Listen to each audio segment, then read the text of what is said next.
Hello everyone, welcome to Fleet's Random Ramblings. Yes, hi, it's me. I live. Nothing could stop the rambles. If I went to work feeling ill, then I can definitely do this. Oh, somebody's got to do it. Right. Well, let's let the Patreon supporters know. Oh, and of course, check for the weekly Fleet's Fantastic Funder question from Brackman.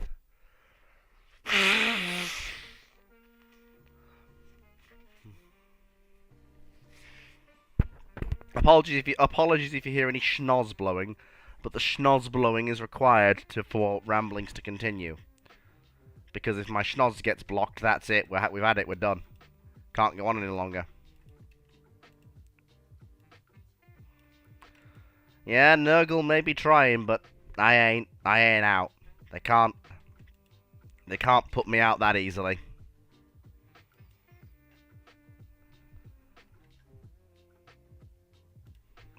They can't do that to me.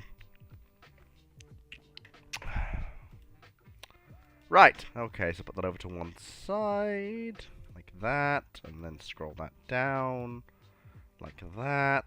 There we go. Hello, Montana, nice to see you.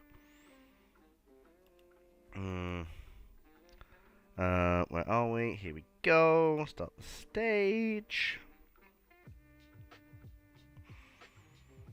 Everything's running a little bit... Oh, I know where everything's running a little bit slow. Hey, you. Stop it. Stop it. Stop it. Thank you. I wondered everything was running a little bit slow. Now I understand.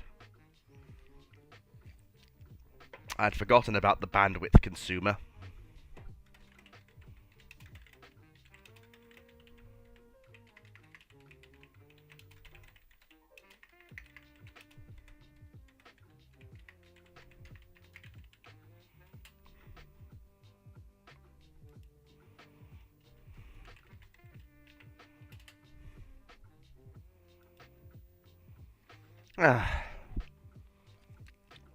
Hello, everyone.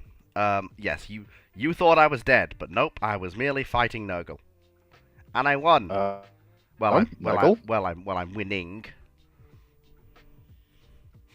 Get the flamethrowers. Already did. I wrapped myself in 5 layers of blankets. Seems to have worked. Then get the plasma cannons. I've already won. I'm already winning. Make sure to sweat you out of it. I'm already winning. Total victory. I'm well on my way to total victory. I am massively. You have sounded a bit sniffly lately, so. Well, that was. Well, it didn't. That you're trying to get better. Well, it didn't really hit me until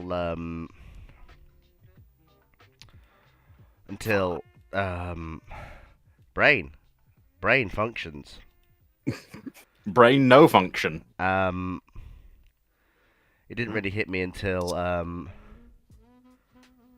Sunday. And then it really hammered me like a ton of bricks. Okay.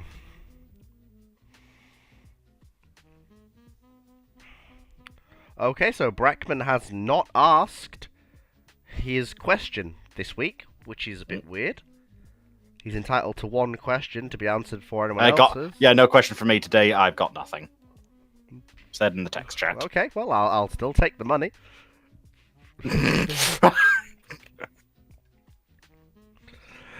Happy Trafalgar Day, unless of course you is French. Oh dear. Okay, so with that in mind, let's get cracking. Chris asks, why were German ships bigger? They on the whole weren't. Yeah, what German ships, I guess, are you referring to? Or are you referring to not being as efficient? The only exceptions were the Bismarcks, and that was inefficiency. Everything else was about a little bit bigger, but not overly so. Right. So Chris is saying the hippos are also bigger by about 20 meters. You've also got the argument that the Germans did try and build larger destroyers. They tried to do, you know, their idea of basically the Sparkreuzer, or scout cruiser, on a destroyer hull, which didn't work out too well, but even compared to some later stuff, you do end up getting about similar.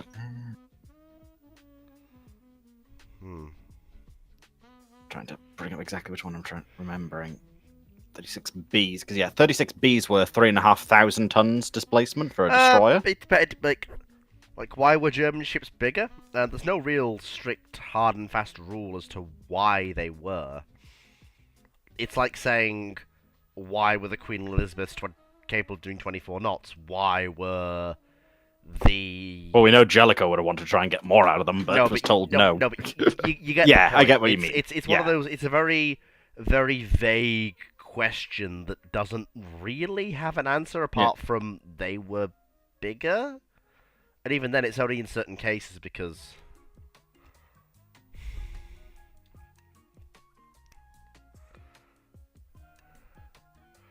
Also, I heard from Makazuki that Dragon and Fox also almost killed Mackinson. What did you two do? I'll tell you later if you wish. What did you do to one of my friends? Well, to be fair, I'll have you know, the event went very well. What did you do to one of my friends? He almost choked to death. Why did he almost choke to death? Well, we made him laugh when he was just swallowing a drink. Oh, that's not so bad. What's so bad is because of why. That's the later bit. What did you tell him? Again, that's a later bit. For the sake of the fact that you're actually doing something proper at the moment. Right. Until okay, I'll correct that one from Chris. It's not that bad, honestly, but still. That's it. You swear you're innocent? No, you're not, Wellesley. You're never innocent. So, no YouTube questions as of yet. So, first thing, Discord questions again. What if the Soviets could get their hands on one of the Littorios? This is from your typical gunnery officer. Could they somehow use the ship design to accelerate their capital ship program, like the Stalingrads? The Littorios have... the thing is, the Littorios have nothing to teach the Soviets they haven't already learned. Genuinely. The Littorios have nothing they give the Russians. The Russians already have 16-inch guns they can build. They already have the ability to create armor. They already have the ability to create large ship turbines. There's nothing the Littorios conceivably give them that they need. But this is a moot point anyway, because the Russians were never going to get their hands on one of the Littorios, because the Western Allies were categorically clear on that, because the Littorios are competent capital ships, and the Russians are not allowed to have competent service capital ships. No, Russia, you can't have them.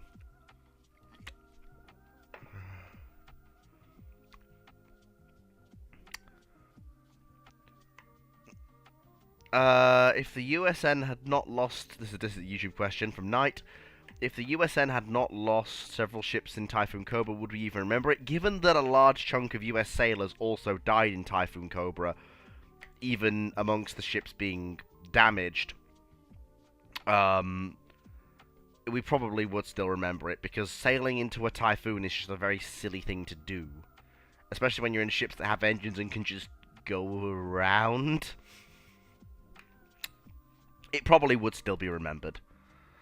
Admiral Wellesley asks, what if you use the extra triple 12-inch turrets left over from the Italian dreadnought refits to build supercruisers? Well, I'm back. You don't die on this fleet. I'm not dying. It's good. Coughing is good. It brings up phlegm. It gets it off my chest. It's good. You should replace your lungs with servos. No, it's fine. I'm actually good. So if you use the extra triple 12 turrets, if you use the extra triple 12s, that gives you 4 turrets, that gives you 2 super cruisers Deutschland style at best.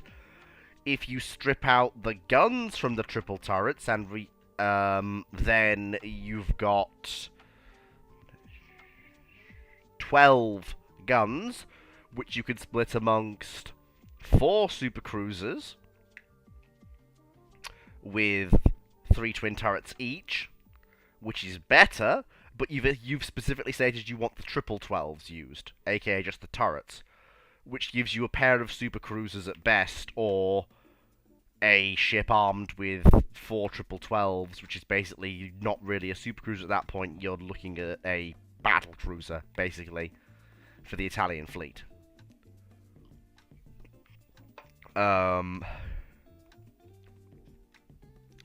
It's genuinely not a good idea. It depends whether you consider the Alaska class to be heavy cruisers or battle cruisers. Well, the Alaska class are heavy cruisers. They're just the other side of the Des Moines. They're the end point. Let's not get into this debate. Well, no, it's not. Well, funny thing is, with me and Dr. Clark, it's not a debate because we actually agree on this. Alright, that's just more meaning with everyone else because I can. I got all the points towards them, but also I will point out. Either way. Speaking of debates, I was listening to the Dry Dock by Drac, and he was talking about how he's working on Palaio and Hosh as the 5-minute guides, and I'm thinking, oh boy, why am That's gonna be fun to hear them torn apart. Well, no, But again, well, it won't be anywhere. Palaio I'm not so bothered by. The problem is I'm so well known in the Dry Dock and other places now with Hosh that I would be very surprised if Drac wouldn't slightly hint that Hosh has fans, and maybe my name might You get at least mentioned. have one advantage with the 5-minute guide. Anonymity! No, you are not going to be torn apart nearly as badly as when you tried to defend Hosh against Clark. Was it last week when he got the book? When you decided to bring your book out, so he got his book. Oh, you missed the whole. Oh, you missed when me and Drac went at it. A couple of years Yes, ago. but this is the most recent. Yeah, but this was the most recent. So. Anyway, so sidetrack aside, basically you've got four 12-inch turrets, four triple 12-inch turrets to work with. Given you specified turrets, we can't rearrange the guns or anything. We have to work with triples. So your options are 2 cruisers, ideally with 2 turrets each, because one with 3 leaves 1 spare, which at that point is Y. Or we're building what is essentially a battle cruiser, because at that point we're putting 4 12-inch guns on it, and if we're going to have it with a long enough and slender enough hull to actually reach a decent speed, you're looking at something that's easily going to displace. You're going to cross the 30,000 ton mark easily, just on hull size alone. Potential, though, this is for the Italians, and I do realise that we are listening to someone who's talking about ship design, who is an Attacco Hosh. Now listen here.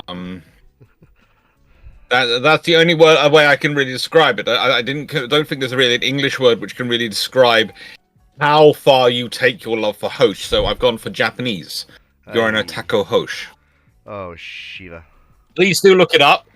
But I feel that most people will agree. That is Yufu. But also, one of the things, it depends. Are you designing on the Mediterranean scale or the Atlantic scale? Are you designing a vessel which is to go out the Mediterranean? If it's a battle cruiser, I'd ideally like to think that the Italians, especially if she's being built in a pre-war period where, yes, they know war is coming, but they don't know how it's going to shake In a nice out. way, the Littorios aren't built really to go outside the Mediterranean, so let's be honest. Wellesley is saying it's meant for the Med. Oh, so, okay, that's been answered. Like, this is meant for the Med. You had to ruin my fun, Wellesley. Ew. No, we had to keep you on track. I was There's a difference. I was gonna slap it in the Indian Ocean. Fleet needs an emotional support Hosh. I do not need to know that's not the worst of ideas. I do not need an emotional support Hosh.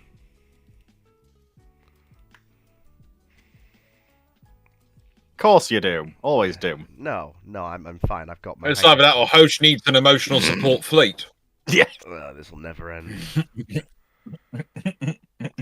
Of course it'll never end, Fleet. It's too much fun to slightly tease you with it.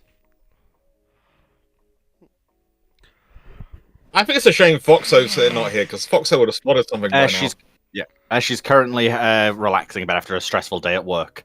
Printers and electronic repairs do not go well. I can imagine. Yes, as long as no one was rude to our Foxo, because if they were, I would have to have a conversation with them. Oh boy. Well, hopefully I would have a conversation with them before my mother, who decides that, you know, she'll likely be along short. She'll likely be along in an hour or two with that. Anyway, moving on. Basically, so if we're looking I'm at doing my level best to stop them actually talking. If we're looking at something for the Mediterranean scale, if we're building a battle cruiser that's specifically designed to be a modern battle cruiser, you're looking at something... Knowing what we know of Italian doctrine, you're probably looking at something... Well, you're probably looking at something that is going to lead Italian cruiser squadrons. So it's going to be much faster than even the Littorios are. So we're looking at plus 30 knots, if not faster. We're looking at something armored to resist possibly a small magazine box against 15-inch. But again, magazine box only. And then the rest of it immune to 8-inch shell fire. Where are they building these mammoth hulls? Then again, that is if my option goes through. But this is one of the things. Dockyard capacity, because what? Don't the Italians only have 4, is it? Of This is And basically, they max out dockyard capacity with their Littorio construction, which is why their cruiser construction stops and their carrier construction doesn't happen. And their destroyer construction even suffers when they're doing the Littorios. So, basically, if you're doing these ships, that means you're not building Littorios. Well, ship singular, because it would be... Mm-hmm. Yeah, like this is one of the things I said. I did preface at the start. So pick. If you used it, I mean, I don't know why you would, because the Littorios exist and they're just better. You're basically kissing goodbye to Vittorio Veneto, or rather, Vittorio Veneto won't be delivered at the same time as it was historically. It'll be probably more in line with the delivery of Roma, and Roma will never be probably never delivered. Mm-hmm. Probably. Well, just for the sake, what was I saying? Just basically for the sake, so that you actually have a chance to do this, just to at least come up with the designs. Just ignore the dockyard's limitations just for now. That doesn't. Apparently the Macedonian funding man's at it again. And you've somehow got this somewhere else. Well, or he's magicked up a dockyard. I've built a massive dockyard in Sicily. Sure, why not? Yeah. The Mafia produced it for me. It's the Mafia dockyard. It's what they did. They did that as compensation for me not stepping, me not actually as Il Duce engaging them more vigorously. Mm-hmm. So what I will say is, it really needs to be something that can basically resist 15-inch shell fire in important places, so turret faces, conning tower, a box around the magazine. But really, the rest of it only needs to be able to resist 8-inch shell fire, because basically, the important bits have to live long enough for you to run away over the horizon giggling whenever the Queen Elizabeths or the Revengers show up. But against anything else, you basically laugh hysterically. Oh, Leslie, I'm not prepared to be that cruel to poor Fu, but you aren't wrong. Oh, what's he said? You aren't now? wrong. Give me a moment, I need to go and translate something. What's he said now? What have I done now to deserve? Nothing you need to concern yourself with for the moment. Everything. Not yet, no. Everything is a concern to me. You don't understand. But anyway, yeah. So that's basically it. Ideally, I want 32 knots. Okay. Ideally, I want 33 to 34. Yeah. Ideally, I want 33. Dragon, are you giggling at the same thing as I am? Just a few bits of them, yeah. Yeah. Few things are gaining the ability to make me as disappointed about this as I am, but there you are. What are you going to do? You're going for a 34 knot, 12-inch gun battle cruiser with what? 12 inches of armor? About that. I'd like Over vitals? Yeah, about that probably. Enough to resist 15-inch shell fire. Nothing more than that though. Ideally, though, the rest of the ship should be resistant to 8-inch shell fire because its job is going to be running around the Mediterranean bonking British cruisers. Until it gets bonked by a carrier or battleship. Yep, basically. Like we all know it's gonna happen. It's gonna get caught eventually at some point because it will be a problem for the British to deal with. Warspite's always looking for more kills. Thing is, especially as I would hope the Italians would see the one-off asset as it's not a Littorio with its 15-inch guns, but it's fast enough to be useful. So it's got battleship guns. No. It's been built for. It's got the speed to work with our scouting forces. Therefore, it should be able to take on a battleship. No, Dragon, you're not. What I'm saying is, it's. Well, no, the Italians. Put it this way, The Italians, when their 12-inch ships encounter British battleships, their doctrine is to basically not be there anymore. This will likely not change with their new battlecruiser, but they'll be more confident in using it because their ability to no longer be in the same postal code as a British battleship is dramatically better with this ship than it is with the rebuilds.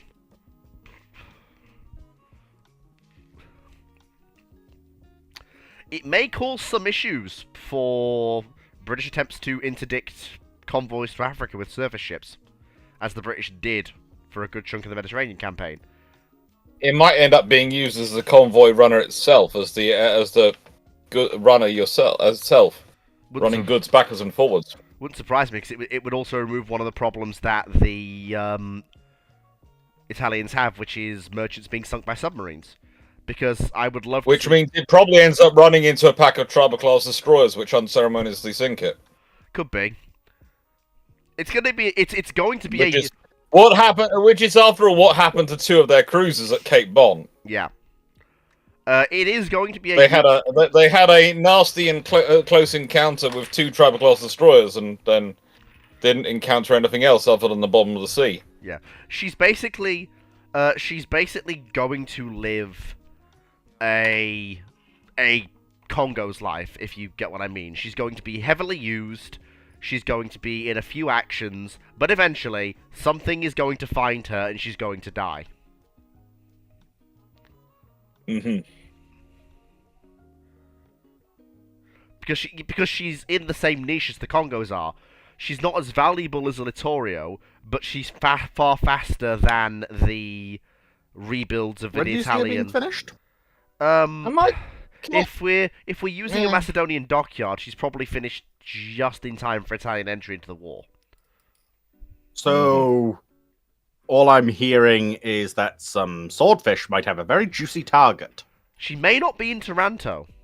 She might not be, but there is a possibility she might be. Another vessel parked out as the part of the protection ring for the glorious vessel that is known as the sea. Oh, but the name's gone from me now. The one name for Caesar. Oh, Giulio Cesare. Giulio Cesare. Giulio Cesare. Yes. Yeah, basically all the other ships are parked in such a way they stop you being able to attack the Giulio Cesare. I've done so many simulations of that battle in Toronto to try and sink the Giulio Cesare, and so far I have come back with the idea that the only way you could do it is you could bring about 4 Royal Navy carriers. You're going to have enough aircraft that at any point they're going to concentrate enough of their firepower to go after that ship. And you basically have to have 3 waves hitting. Damn. Yeah. And by the way, the 4 carriers which could have been there available at the time are sort of it's illustrious Ark Royal, Eagle, and Courageous or Glorious need to have survived. And you basically need all 4 launching a strike. Because the Vittorio Veneto soak up so many hits. Vittorio Veneto and Littorio does. And the others then are far easier to hit, and the Cesare is just sitting in the middle. And the thing is, you're only going to go for it once the others are basically smoking wrecks. Basically. Just it's right in the middle. Now, here's something I'm surprised at, and I have to say, I'm really surprised by Knight 6831's questions. Because today is the 21st of October. It's Trafalgar Day. Yes, and I haven't seen a single question on the YouTube about Trafalgar. And looking through the Theatre at Sea text channel and going through there, I haven't seen a single question about Trafalgar in there. Now, I might have missed it. I'm very glad, because when people ask about Trafalgar... You're indeed correct so far, Clark. There's no questions based on Trafalgar currently. Good, because I know jack shit about it. So, because Fleet doesn't know anything about Trafalgar, I think you should all be asking him a lot of questions, because having a British naval historian not know anything about Trafalgar is frankly an embarrassment. I know the And the way we learn best is by being asked questions and having to go and do There's research. the one I was looking for. I was waiting for AMC Woods to post it, but Wellesley, you've done good enough. Oh boy. No, no, no, no, no. Oh, I like that one, Wellesley. That's a good one. Uh, Mm, yeah. Or even better, what if you did? What if you did the Battle of Jutland, but with 1805 fleets? that's a horrible thought. I'll give you a I clue. It's mean, called the Battle of Copenhagen. I mean, my next question would be. Camperdown. My next question would, of course, be what's the actual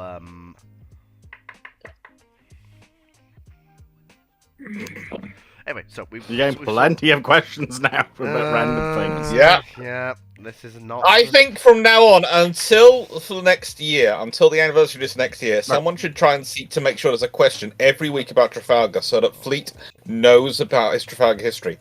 And then next year, I will see if we can get Kate Jameson to come on Ramblings and give him a quiz. Oh, yay. Also, I'm pretty sure, CJ, I can answer the question of the Battle of Jutland, but with the Roman fleets. The Roman fleets don't get there because Neptune has sunk them already. Mhm. Like, Neptune very much did not like the idea of Romans going to sea. Do we all like the idea of Kate Jameson next year perhaps coming on to ask Fleet many questions about Trafalgar? Oh, it never ends. Could be fun. What have I joined to? I don't know. Right. Okay. So, So it was in your absence. Me and Dragon were trying a poor imitation of your skills in it never ends. crushing Fleet's soul. My soul is a flat pancake already. Please stop pancaking it anymore. We feel it could be flatter.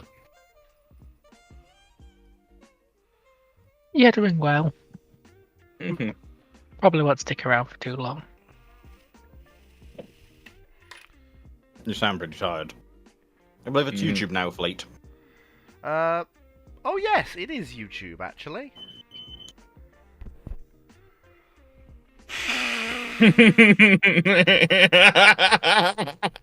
Thank you, Wellesley. Right. Oh, so, yes.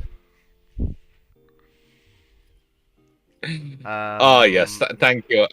Wellesley has set up a reminder so that you are going to be asked a Trafalgar question weekly from now on. If Elliot was a 2,730 to 3,570 ton Z-class destroyer, does that improve her chances of survival? What is Elliot? Ellie in the sky with diamonds.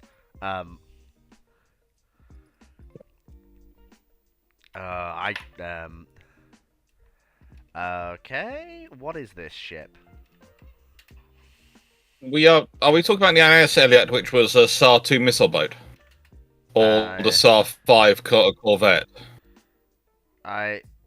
Apparently she was, INS Elliot was a destroyer of the,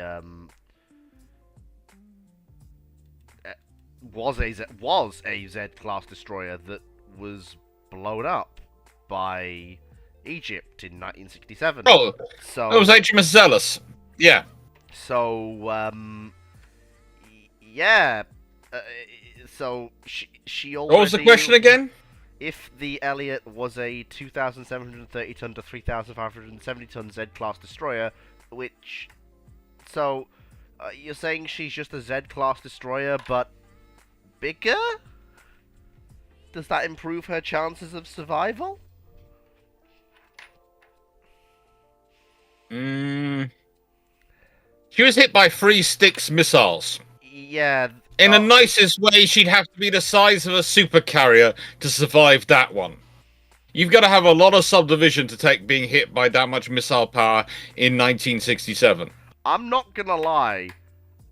Even a supercarrier is gonna look at 3 Styxes and go, I hope we hard kill those, because if we take 3 of them, it's going to be a mission kill, but it's not going to be a sinking. It's going to be you were going back to dry dock, and we've got a It depends. Really fun time of damage control. It depends on where the P-15s actually hit it. Because because if they hit the reactor, if they hit the reactors, there's so much concrete around them that'll stop the Styx missiles. Oh no, I was more just they're just nasty missiles with horrible warheads. They are, but it's still for them to break down a subdivision in a 100,000-ton supercarrier. Yeah, it was going to take it would take at least 4 or 5 hits. 3's going to be nasty, but they're going to survive.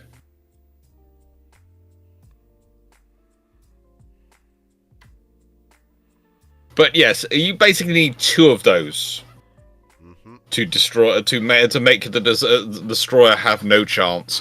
3 is. Well, I have a game called Warhammer on my phone, which is a phone game of Warhammer. And it likes to remind me every time I do certain maneuvers with my various my Space Marines that it's an overkill because I've used too much firepower to kill that opponent. I don't consider it overkill because that means my opponent is dead. But the game likes to call it overkill. Well, that's this scenario.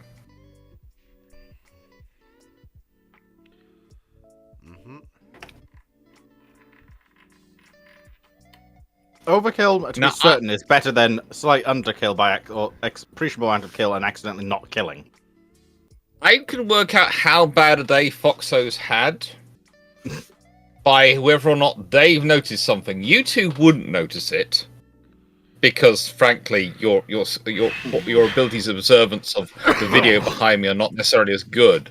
But Foxo, if they had spotted something, I would have thought would have mentioned it by now. So I'm presuming they're really, really tired. Admittedly, and really heading to bed. Excuse me. Hey, I see something that looks like Amelia, which I don't remember seeing previously, but which is a VTuber. Right. Okay. So. I don't know. I don't think that's necessarily what you're referring to, maybe, but yeah. Yeah, that is. I lost the bet with my mum, so I now have to have at least for a year. One of her favourite VTubers watching me, the one who's retired, and I wasn't too worried about that one because she's a time traveling detective. Yeah. Yes. So I now have. Yes. Ame there's a lot of uproar. has now joined me. There's a lot of uproar about her retiring. Yeah, she's not retired. She's become an affiliate, but she's also relaunching an account called Doobie. Ah, very nice. So now not only do you have, an orca with a wrench. Mm-hmm. I have a small Ame behind me. Excellent. Right. Okay. So, next question. And that's also very cool question. Yeah, I will need to go here quickly because I need to get more tissues and I need to get my hot water bottle because I forgot it. Brackman asked, bit of a light-hearted one. What would be your favourite Chaos God since you mentioned Nurgle? Discuss. None. I want to destroy them all, but honestly, controversial opinion: the Emperor. Khorne is the most honest of the set, but frankly, none of them really inspire me. If I want to annoy people, Malal. Malal's non-canon, goddammit. But he keeps having canonical references. So is he non-canon? Is he canon? If he's non-canon, why does he keep turning up in random places? He's non-canon because GW doesn't own the rights to him. But the Sons of Malice that worship the Chaos God Malal are in multiple canonical titles, and they worship the God of Malice. So therefore, he exists, though. It means, well, it exists as much as other Chaos entities do. I know my least favorite's probably Vashtor, and I'll give him at least a bonus because he's trying to become a Chaos God. And is doing pretty well at it. Bloody Wormwood. I mean... Not a big fan of... Honestly, not a fan of Nurgle. I agree with Khorne, at least, is brutally honest. Like, Khorne is the only one that you don't expect him to stab you in the back. He will make a very big he's too show busy stabbing you in the front. Yeah. He's far too happy stabbing you in the front. So, Slanesh, honestly, in nicest way, that just leads down to the whole thing of the elves and whether or not she wants to have relations with the Emperor because people keep imagining the elf, Slanesh the elf lady, Oh no, the elf lady who is Yvraine and Gilliman will get together. Just because Gilliman said he wouldn't kill her, he didn't want to kill her for helping him, but he also never wanted to see her again. That was apparently a confession of love. Have you not basically seen all of the Slanesh-chan stuff? It's basically basically the design of the 30k. There are. Oh yeah, Emperor-chan or Empress Senpai, please notice me. Here, have this. I'll give you knowledge of Primarchs. Yeah. What the hell are you doing? Yeah. Basically, Slanesh likes the big E. What can I say? Right, there's something really funny about the whole Yvraine thing. Mm-hmm. Because there is one Eldar that Gilliman trusts implicitly and absolutely adores. And the Eldar actually trusts him. And it's Eldrad, not Yvraine. Mm-hmm. It's just in Dark Imperium, we just have Eldrad just being the Chad, which is rare for an elf. Yes. You say but it's gonna sound strange, but I think most people have worked it out that Yvraine would wind up the lion more than Eldrad because Yvraine has better hair. And whilst the lion doesn't claim to be proud, the one thing he does seem to always have is be pictured as with good hair. He's always described as having good hair. So, let's be honest, Gilliman having Yvraine as his partner would mean that Lionel Johnson would no longer have the best hair in the Primarchs group. What's his name again? Wait, I suppose since Sanguinius is dead, yeah. Yeah. I'm trying to remember his name. Secret plot for best hair? Sanguinius was meant to die? Yes, that was Lion's plan all along. That's why Lion nominated Sanguinius to go forward. As someone who's actually read those books, that hurts so much because that's the whole point of why the Lion didn't go to Terra, was to buy time for Sanguinius by wiping out the traitor homeworlds to try and distract them so that. Yes, that's what you think. That's what Lion wants you to believe. But also, Lion was hoping that by some chance he would end up with the best hair left of the Primarchs left. Because let's be honest, he got rid of the prima donna Primarch, and he could get rid of Sanguinius. At that point, he has the best hair of anyone left. Vulcan's not a challenge to him. Neither's Korax. Gilliman's hair always looks like he's a Roman senator, which means he's pretty much going bald at some point soon, because it's been cut so short for his elf's life. On? Dawn is, again, a nice crew cut. I'm trying to remember the name of the actual Eldar that... And let's be honest, the Khan, as good as his hair is not going to match Lion's flowing locks because Khan is just not going to be that bothered to spend that time with shampoo. To be fair, I don't think the Lion even bothers either. I think it just is a natural thing. You want to bet? Speaking as someone who started off his life as a lot blonder and, like tradition in my family, has gone darker as I got older, you can only keep it that blonde if you wash it regularly.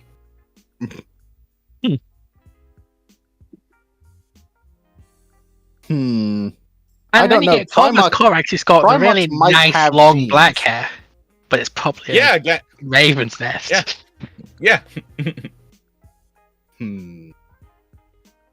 I will A defend discussion Lion. you'll never expect to be having with me. I agree. The Lion is honourable, but I agree also. I think also the Lion has the secret plan to make sure he has the best hair of anyone in the Primarchs. And that's why Yvraine is the thing which would annoy him most if Gilliman was dating her. But honestly, at this point, I'm not sure how much it would annoy him. Because he's tamed a lot since, a 10,000 year nap. He's not tamed that much.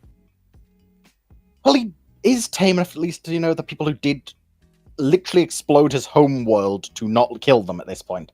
So if Gilliman can give a good argument... No. It's a different thing being tame with your children versus being tame, or your sons as he views them, versus being tame with your sibling.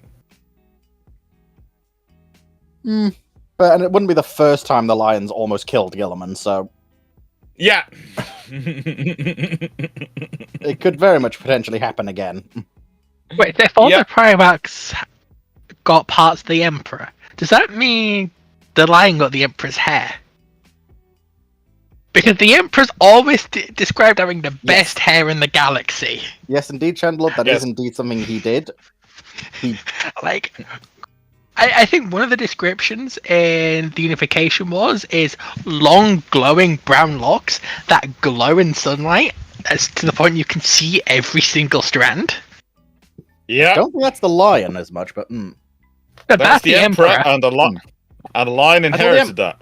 But doesn't the Emperor have... I thought the Emperor on most images has black hair. Yes, because during Then again, the Then again, he can completely change his vision, so- his hair apparently went black when black during the Horus Heresy. No, it didn't, because it was black when he first came to Caliban. I read somewhere it went darker in the Horus Heresy Well, it probably Period. did. But Because because again, of there's always one because thing of his disappointment. we do know the Emperor can literally just change his vision of his visage based on literally whatever he wants. He's done it before. He could probably just do it again. Yep.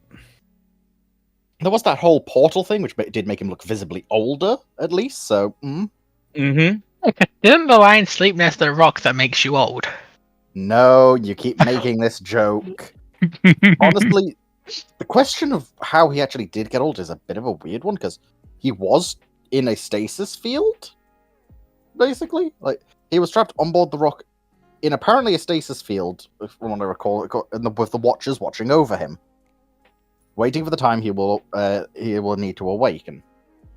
Was he though, That is the question. He might not have been. or That could just be what GW was he in saying. the paths in the Caliban forest paths, the paths between worlds?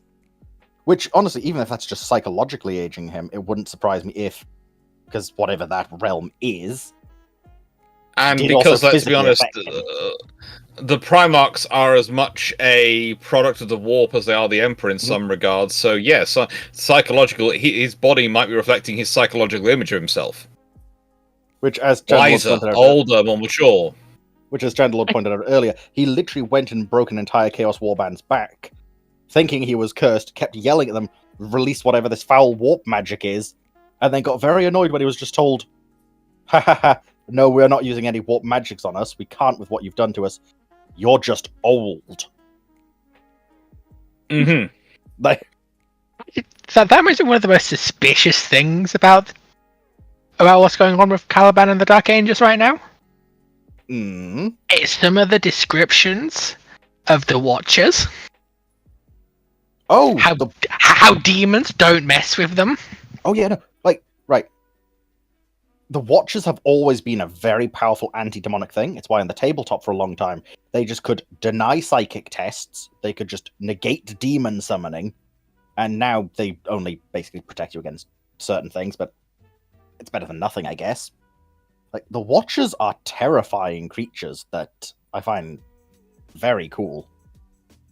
There's no explanation for them, and magically some of the most suspicious group of Space Marines that aren't the fucking Black Watch somehow trust them implicitly.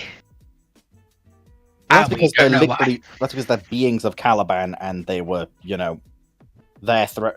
Basically, they were always there on Caliban, so they became known to while people were on Caliban, and they served with the Lion as well as also who I believe it became.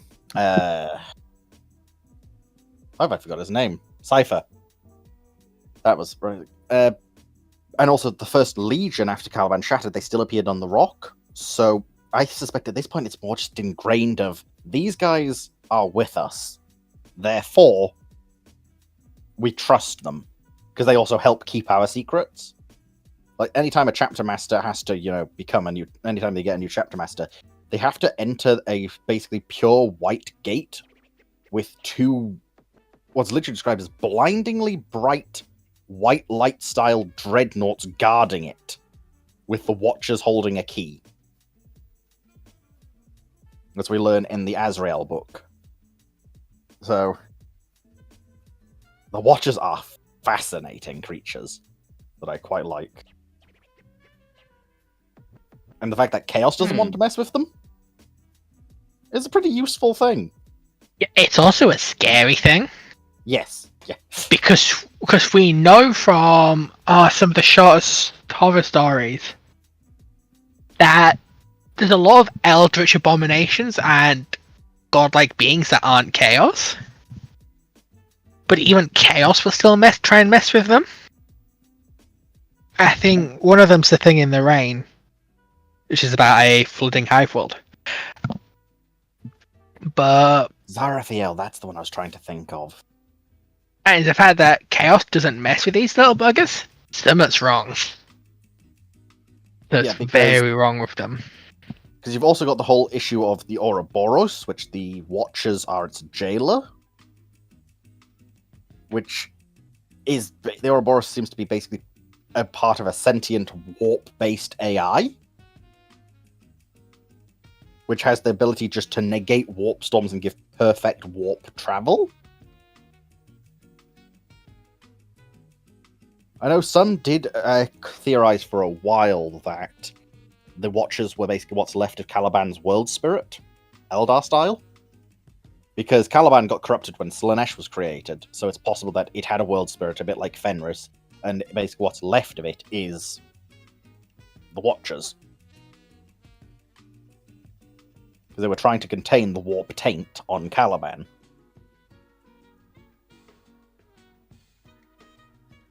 Maybe, but isn't that whole the Ouroboros related to Vashtor though? Now it is.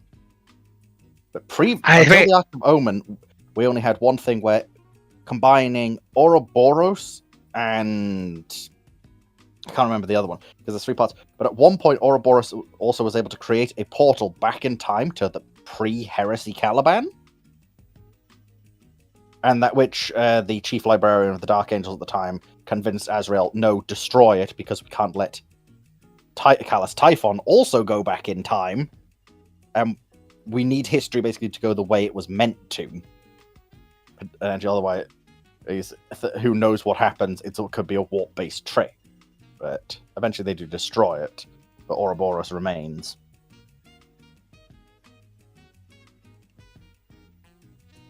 Yeah, the Watchers are an interesting group. They are really an interesting thing. They are, again,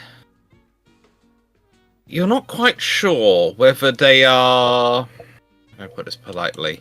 Suhai Shah, like Fu is over Hosh, or whether they are their own faction entirely, just playing the long game. It could turn out they are a massive threat that no one ever realized, but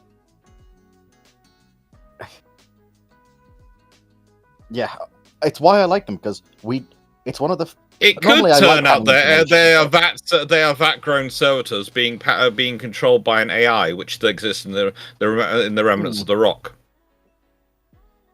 I guess possibly, but then because I'm trying to think of what their purpose was on Caliban, because apparently they could manage to push back the actual warp taint on Caliban.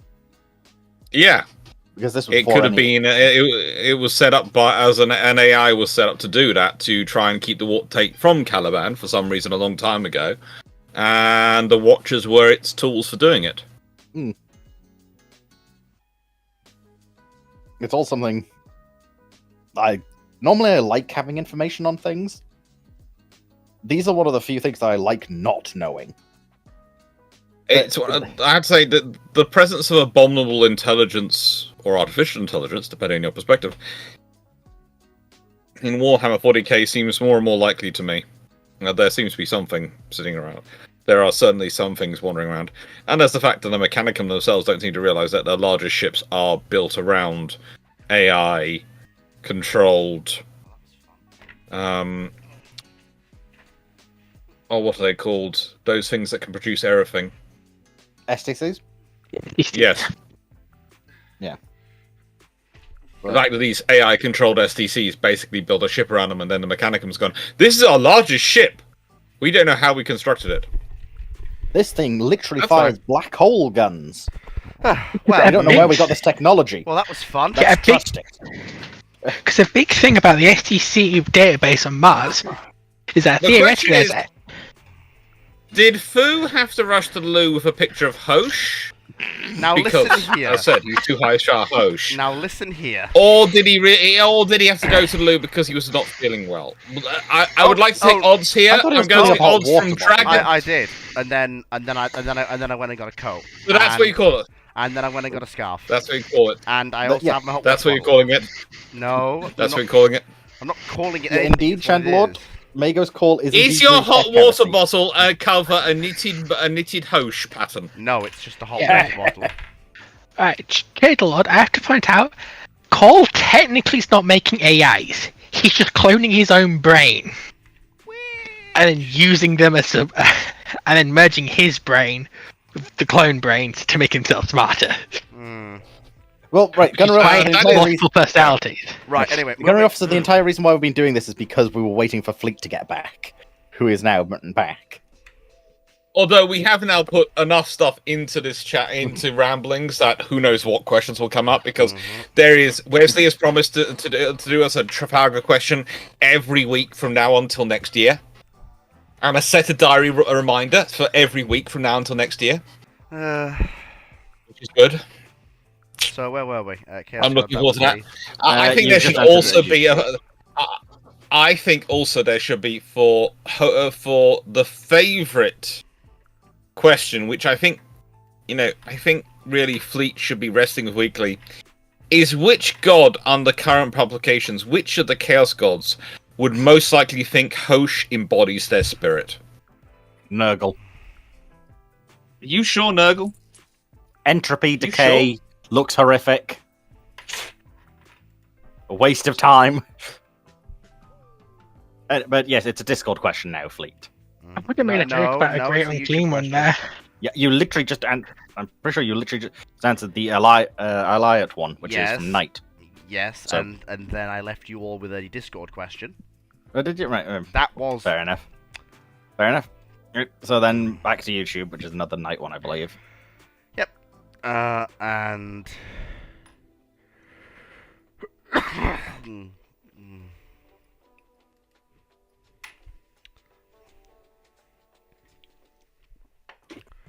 I would love to. If I would have the got most- alcohol. But... for the Americans, out of their pre-Fletcher class interwar destroyers, which benefits them most from having a 2,000 to 3,000 plus ton hull? Well, to be fair, Sommers. yeah, well, to be fair to the Americans and most of the interwar destroyer builders, you can't I mean, I get the question you're asking, but just saying, yes, I'm giving this ship a bigger hull. Any ship's gonna benefit from that, regardless of what it is, because you can put more stuff on it. I think the Sommers would definitely be some of the best for it because, yeah, you're only getting about 300 extra tons out of them at full load, but it would mean you've already fixed most of their issues. And the Sommers class, Better so they don't roll over. basically, yes. Hmm. This might also be part bias because I just adore the look of the Sommers class, but I do think that extra weight would help them. Honestly, in general, yeah, all classes would be helped by this. But honestly, Benhams would probably enjoy this. Hmm. US destroyers in general would enjoy this just because, well, we're not You get having more quite so ship. many issues. Well, yeah, it's more. I'm more thinking stability wise, but I'm sorry, also but yes, I have did just to- notice Dr. Clark's camera is just centered on the godly iron broom. Yes, it is above us all. Praise be to the godly Iron Brew. Next Discord one should be pretty simple for you. That's what I think. Where are we? Are we going to see Rex or the Chieftain back as a guest in Fleets and Ramblings? Yes, absolutely. Well, I- hopefully he means at some point. No, absolutely. I've already confirmed the Chieftain. Rex is just a matter of finding time. They're absolutely going to appear on Ramblings again. That's not a. Oh, that one's answered. Back to YouTube, I guess.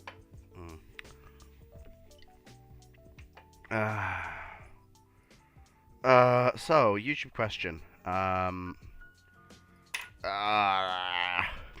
Mm. Sorry, it's just my scarf is warming my throat again, so my throat's getting better. Ryan McHugh asks, had the US standard BBs being along in the Guadalcanal campaign, how would they have fared in battles like Savo, Cape Esperance, or Callahan's cruiser action? It depends entirely on which US standards are available and what happens, because if they're at first Savo, and it's one of the less modernized standards, well, yeah, have fun eating long lances to the face. It's the problem you've got is that the Guadalcanal campaign is not somewhere you want to put US standard battleships. It's about the worst environment I can think of for them to operate in the Second World War. They don't have. I can think of worse.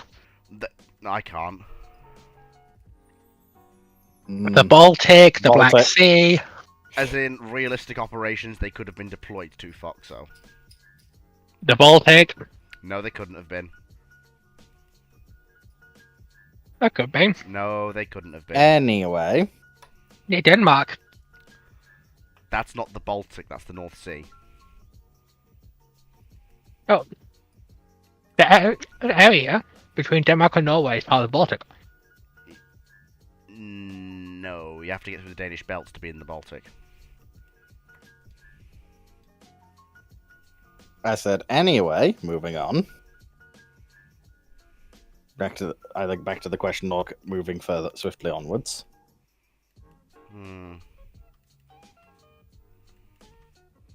So, where was I? Oh, yes. Where was Fleet? Fleet was somewhere. One was just a YouTube, so this one should be Discord. In the middle of the night. Oh boy. Should be another from He Gunnar? hath returned. I mean, I would just like to very quickly hammer that out, so... Go on. Just to very quickly say, how were they fared in Savo, Cape Esperance, or Callahan's cruiser action? Problem is their maximum speed is about the cruising speed of the forces in that battle. That's the US cruisers are operating in the low 20s, low to mid 20s of knots during those actions. By this point, when you pass 20 knots, the standards are like, okay, off you go, have fun. We'll meet again.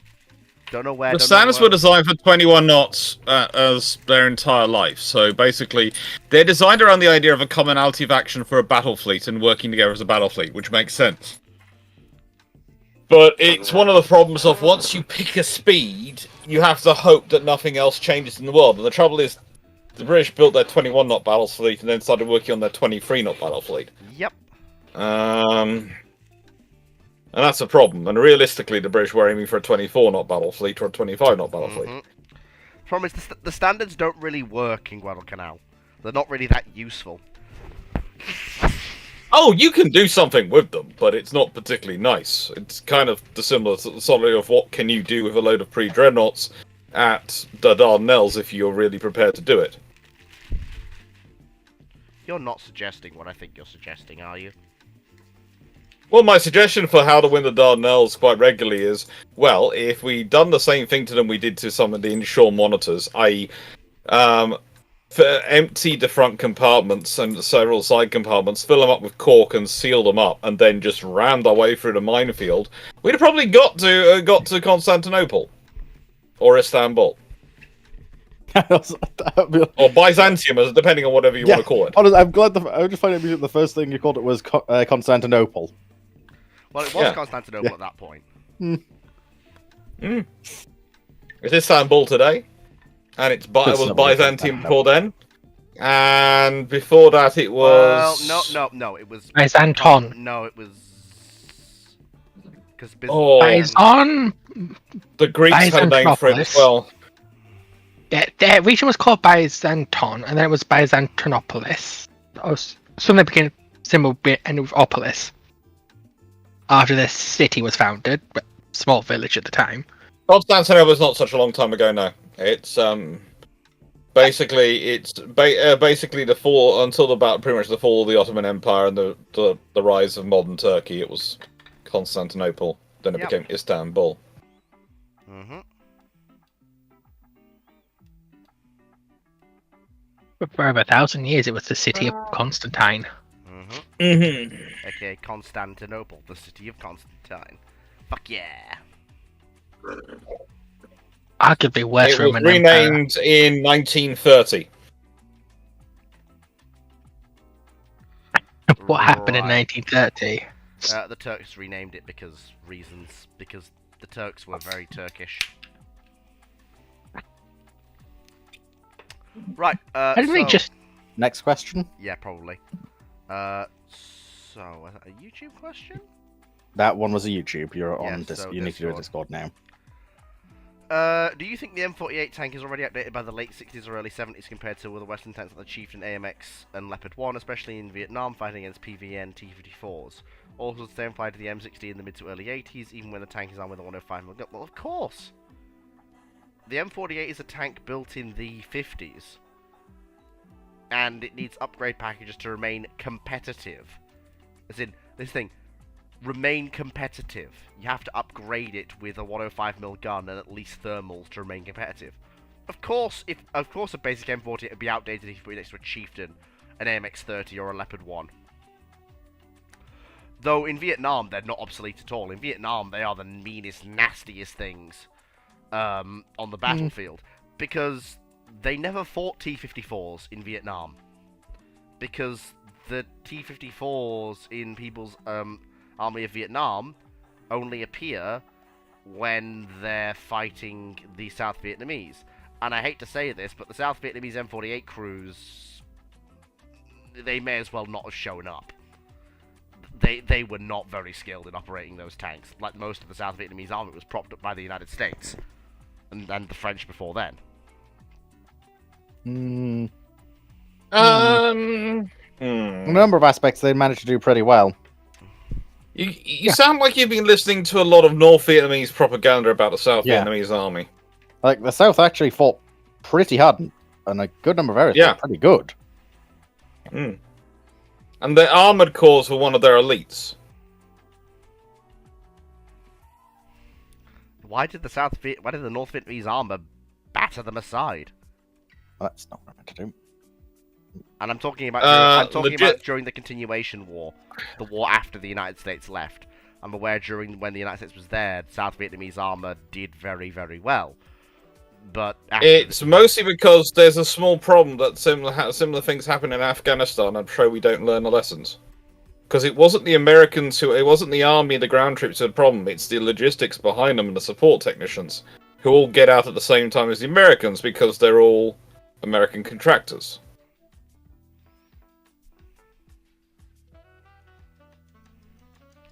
Oh. Because you have to remember, America's not always willing to share their technology, so often part of the criteria of getting to operate American technology is having to take on American contractors to maintain and repair stuff. Which is one of the reasons why Britain pays to be tier 1 partner in all those things and doesn't really complain even when it gets shut out of things it wants to be part of. Because the criteria for being a tier 1 partner is you don't have to employ American contractors. Partly, yes. So you Slayer. you can do everything yourself. Uh-huh. But like, you diss the M48's 90mm, but it does get some nasty heat rounds. But to be fair, Which, against T54s and 55s, is well enough. War Thunder Personally, I might, do think War it is Thunder very might- much pushing its age. War Thunder might say yes, but reality said no. Reality says yes, War Thunder says no. Yeah, ironically, the 90mm War Thunder is pretty much useless. You do realise there's a reason why the M48 basically was rather rapidly withdrawn from service with the United States Army after they Fleet? captured a T-55 during the Hungarian Revolution? Fleet, might I ask what you mean by quickly? Well, the United States was already moving on to the M60, but the United ability States to- used them till 87. The M48. We're talking about The the M48. Yes. Yeah, the M48A3, wasn't it? Are you people off your... The M48 as a tank was in service in the United States Army until 1987. It was used by the Marines the until US Marine Corps. 73. Oh, of course it was. Yeah. Yeah. Well, I said U.S. Army, not U.S. Marine Corps. Yeah, so Army. That's what I'm saying. Are you sure? Because 35 years is not a bad service life. Well, I said U.S. Army. The 105. Yeah, I'm was referring to U.S. Army, Yes. 1952 You to said 1987. No, you said 35 the Marine Corps. years. Yeah. No, you said the Marine Corps. The Marine I Corps. said not the both. Army. I said both. No, Marine Corps used it to 1973. The US Army used it to 1987. I think what you're forgetting is that the US Army also includes the Guard and various other organizations. That would explain a lot. But But as far as I can see, it was still the A3 and the A4 was being developed, etc. Which was later standardized as the To be M60, fair, of course, A1. There's nothing wrong with the Uh, M48. It's just the 90mm kind of really loses. It's the same situation with the 100mm for the Russians, the 20-pounder for the British. These first generation of Cold War tank guns really lose their killing Right. power. Going very to quickly. stop you there for a moment. Of all those tanks, the M48 is probably in the best position going forward And also, Because it's- because sorry, go on, Foxon. Keep going. because it can fire. I think it's I think it's 481, the EFS round, which was proven to be a valid way of extending their service lives, and sort of isn't really that sort of generation become obsolete. It becomes obsolete when you get shit like T64 coming out. And to be fair, that's remedied by putting a 105 in. Because the 105 No. also extends the lifetime of the pattern. It is a much better way to extend the oh, lifetime. oh, Yeah. I also like to point out the M48 is currently still in use by Greece, Iran, Lebanon, Morocco, South Korea, Taiwan, Thailand, and Turkey. Yes, and Turkey I'm not, having like and I'm 600 of the not, things. and I'm not denying that. What I'm saying is that you can't say that the M48 is a top of the line vehicle. That's what the question's asking. Like No one's saying it's top of the line, but we're also not saying it's obsolete. Well, Yeah. Yeah. well, a basic. There's a difference between being not being top of the line and being Yes. obsolete. That's what I was saying as well. But what I was basically highlighting is that, of Well, course, outdated. an M48, No. an M48 and an M60 You're being in their base model. very hard line for a historian. You're being very black and white. You didn't give yourself any wiggle room. Well, I was going to, but then you backed me into a corner and forced me to dig my heels in. I But didn't why are you back digging you your into heels? a corner. That history backed you into a corner. Corner.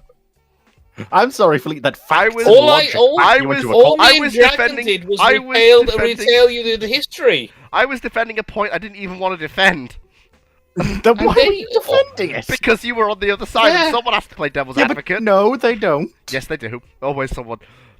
It's how they get the best history. If someone plays devil's advocate, there's a chance for the other side with the correct facts to wear Right, them well, I down. would normally tend to agree, Fleet, but if everyone has got a consensus of, I guess, no, it still had its advantages and flaws, as long as you are willing to admit it, it's got Of downsides as well. Of course, I never denied that.